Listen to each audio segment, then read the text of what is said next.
Being a 3-day weekend, I figured we have a tough crowd this morning. Before I begin, I just want to remind everyone that we sent out our guide to giving, pledge cards to everyone's house. Kristen has strategically left this here in the pulpit, so I would not forget to mention it again. If you haven't received one, or you've lost yours, or you're like me and it's under a giant stack of mail on your desk, we do have extras and the narthex out there right outside what we'd call a foyer. Feel free to grab one. They're on the same table that all the bulletins are. Or if you need even a further copy, you get to Wednesday and you're like, man, I lost the third copy. You can always call the office, drop by, or we can send another one out. We'll be taking these every Sunday in the month of January. We started our January sermon series about rebranding. And last week we talked about unity. We used the scripture from Corinthians, where Paul writes about the divisions in the church and the need for unity. And this week we're going to move on to generosity and how that impacts the church's image. And as I was reading for it this week, I noticed, or discovered, I should say, that there's 2 churches in the Metroplex. I'm not going to tell you what suburb of the Metroplex they're in, but 2 churches in the Metroplex, and these are hip, young, contemporary churches, and they're embroiled in a bitter fight with each other over a name. Over a name. These are hip, community, fellowship, New Stone, non-denominational church, and they're both fighting to the teeth with each other because they both want this specific name. And they have marketing groups that come up with the perfect name, the perfect marketing setup, the perfect logo, and both of them just need to have that name. And so these 2 churches are contributing resources to battling each other legally to get the name away from the other church so they can keep it. And I'm sure if you're a legal-minded person, you could sit down and you could dig into really who has a better claim to the copyright of the name, who used it first for the first time, who really has ownership of it. If you could really wanted to on a boring Sunday afternoon, you could sit down and you could probably come to a just resolution, if you will, about their fight. But what I want us to look at is not who should be named this hip name and who shouldn't be, but I want us to think bigger about this. What image does that cast to their community of what the Church of Jesus Christ stands for? If you are not a person of faith and all you've ever heard of the church were these 2 churches fighting about a name, what would that tell you about who Christ is? What would that tell you about what Christ has done for you? And what would that say about those congregations and how they view the community? I lift this up because one of the things I think is central to any church, one of its key assets is its image in the community. Now, there'll be some of you that will be quick to say, no. A key asset might be the organ, and the organ is very nice. Or the key asset might be the staff. A key asset might be our endowments or our buildings, and those are all assets. A key asset might be the bus, if you really are interested in passenger buses. A key asset might be our location. I would say a key asset's a parsonage, because I live in it. And most of the time when we talk about key assets to an organization, especially a church, our mind jumps to the physical things. You might look at the pew you're sitting in this morning and say, well, that is a key asset to the church here. Even back a few hundred years ago in Europe, they used to lease and then sell pew seats to people. You would pay a specific amount of money in your local church or your local cathedral, and they would literally put a name plaque on your pew. And you would sit there your whole life. And if you were very wealthy, you could even have like a little heater installed so it'd be warm.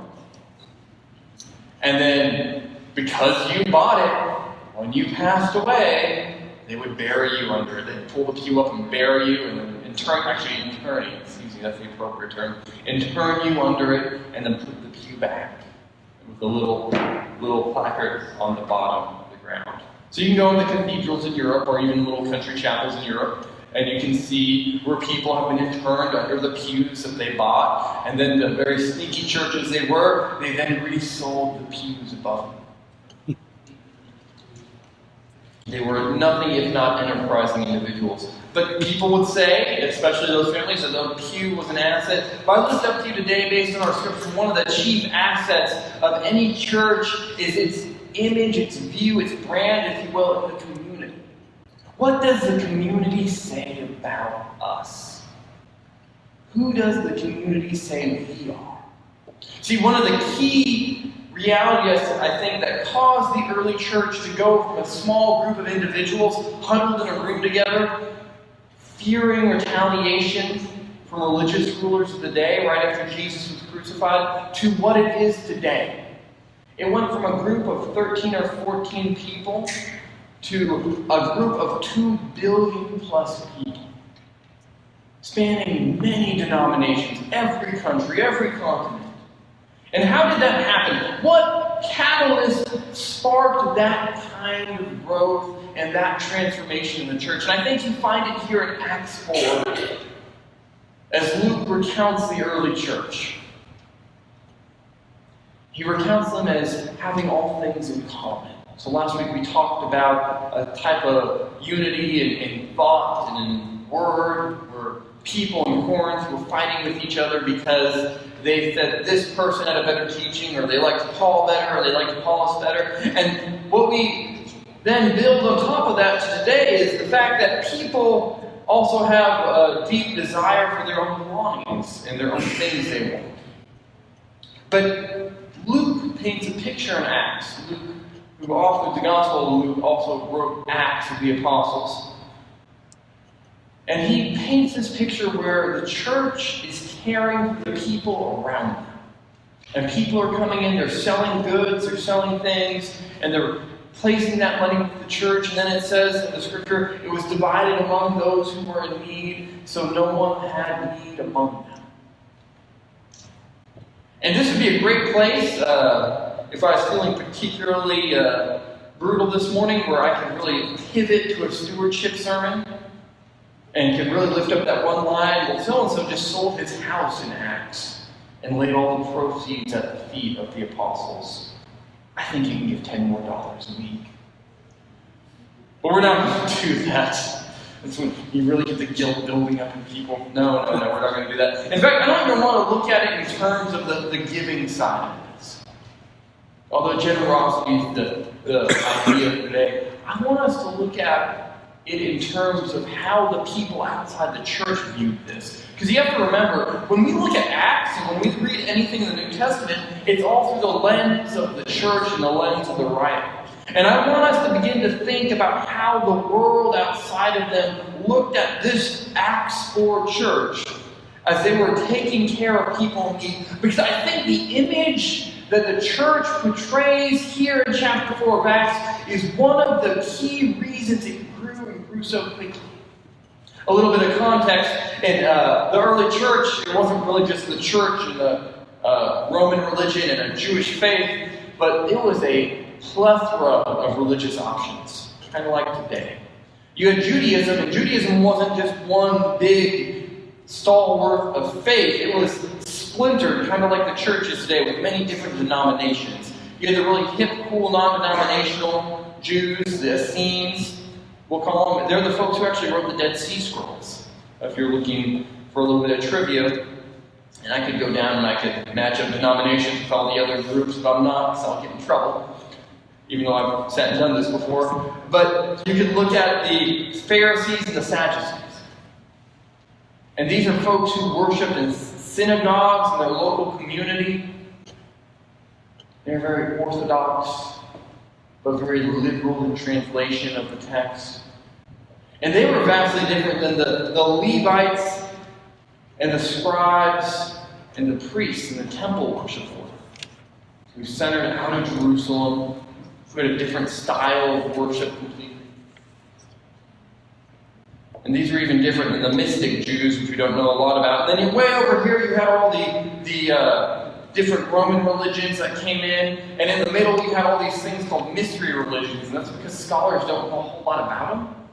We know that there were other religions there. We have fragments, documents, references, but nothing conclusive to say what this religion was or what it believed or what it did. And then over all of these, you had the big Roman state religion, where you better worship Caesar.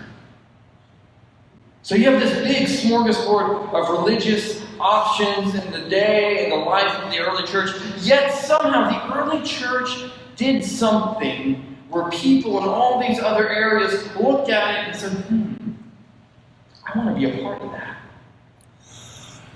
That's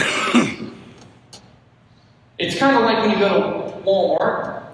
I'm assuming we all shop at Walmart here, except for the folks who want to be rebels and go to Metro every now and then, or Saves a Lot, you know.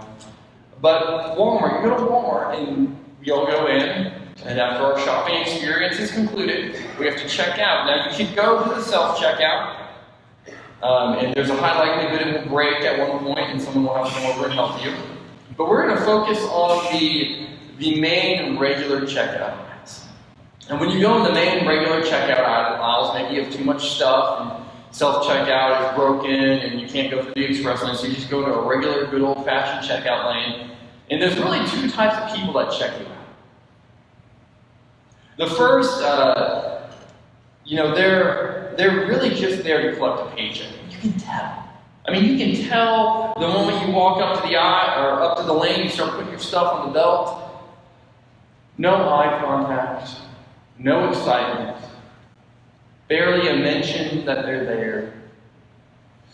They scan the things, they put them in the bag, they collect the payment, and you're on to the next person. They're really not much more interactive than the self-checkout.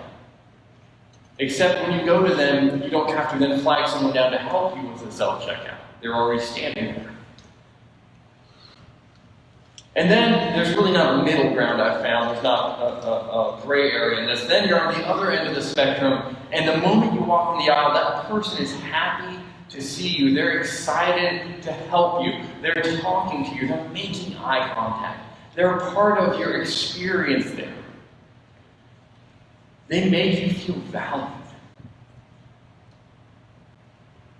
You know, if you bring in kids, they're instantly talking to you about the kids and what's going on. And, oh, I got kids here. And they're joyfully sacking your groceries. And then they give you your groceries, you exchange payment, they give you a receipt, and they say thank you, and they look you in your eye, and you really feel like they have gratitude for you being there.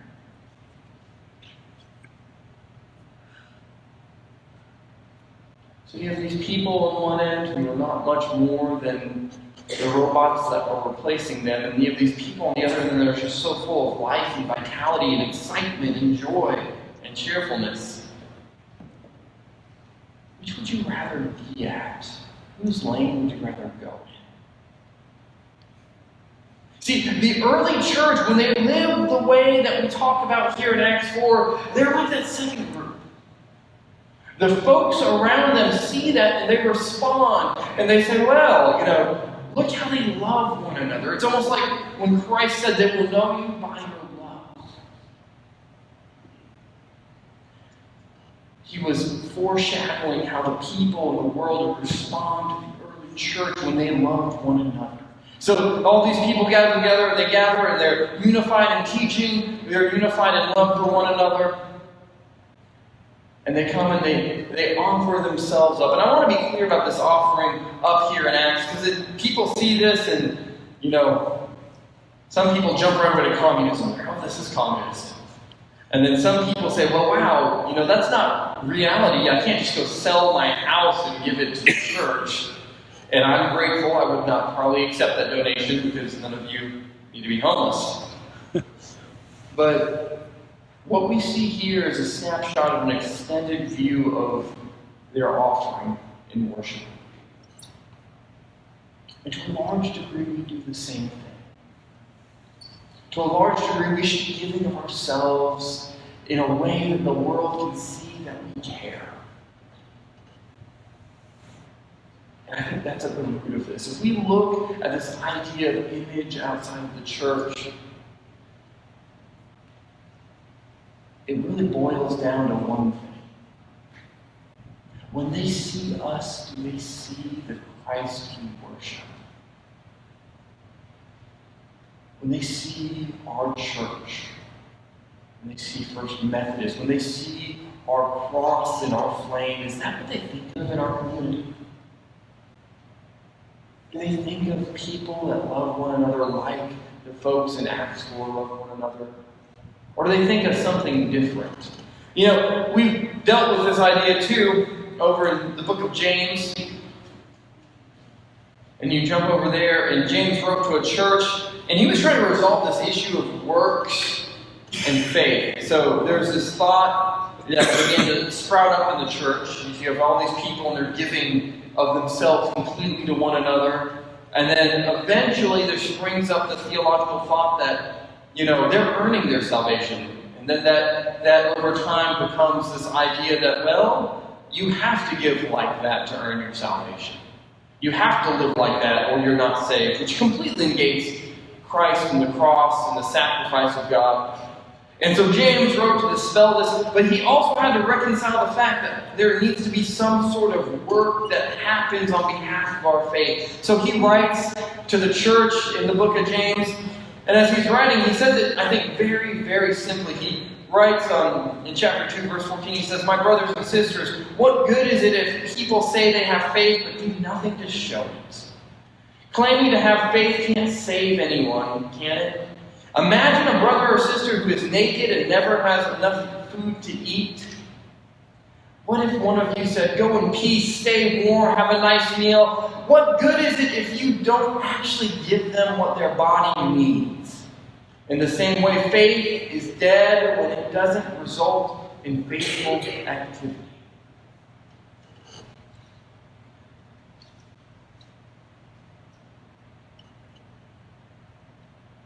What people are turned off by, is when churches go into the world proclaiming love, hope, and grace. And they tell the world to go live a good life. Be warm, have a good meal, and then do nothing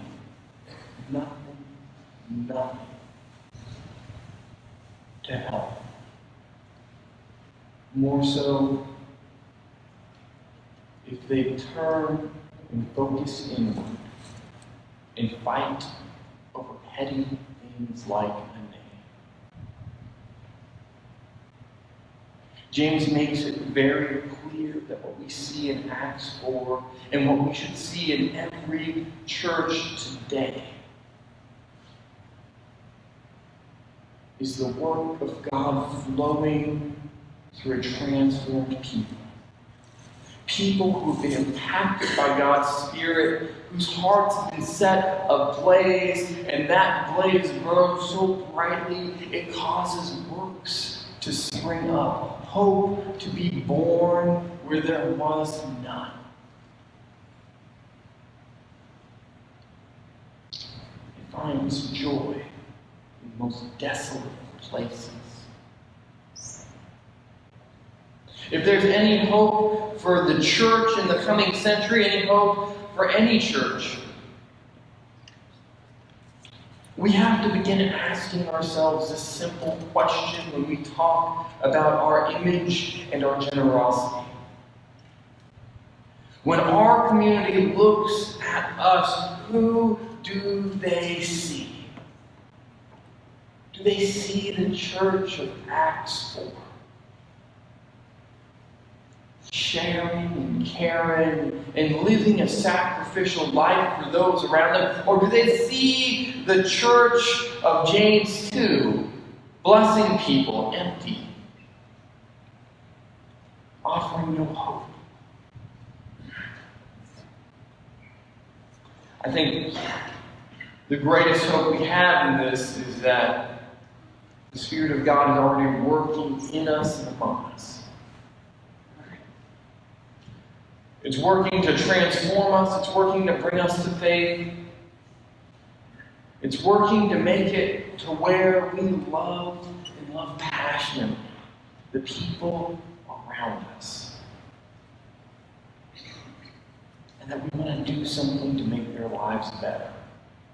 Sometimes we don't know what that is. Sometimes it takes a while to figure out what that is. Sometimes the problem seems so big that all we can do is chip a little bit away. But I believe the hope, not just for our congregation, but for the witness of the gospel in our community, is the fact that God's Spirit is moving for us to begin to help the world and the community around us. And as we do that, then the world will see our love. The world will see Christ through us, just as they saw in the early church. I think we'll respond the same way. Just the same way we want to find the checkout line where the lady or the man is happy and excited and joy-filled to see us, the same way that we want to find the greeter at Walmart who's happy and excited and joyful to see us. We want to find a church who is so generous, so happy, and so full of joy, excited to see them. They want to find the church that we see today, written about in Acts 4, that loves to meet the need of all their people. If you pray with me. Everlasting God, help us to live this generous life. This generous life that was at the very foundation of the church. This generous life that's at the root of the church in Acts. Help us to transfer the faith we hear about, the faith we hold, into some sort of work. Let your love flow from our heart through our hands to those around us, that the world and the community around us might see us the same way the early church was seen by their world, as a beacon of hope and light in their community, as one who offers up joy and hope to those who are saddened, to the folks who are hopeless. God, help us to be that church today as we seek to take on the image of Christ as a community of faith. Send your Spirit now that we might be convicted to do these things in the name of the Father, the Son, and the Holy Spirit. Amen.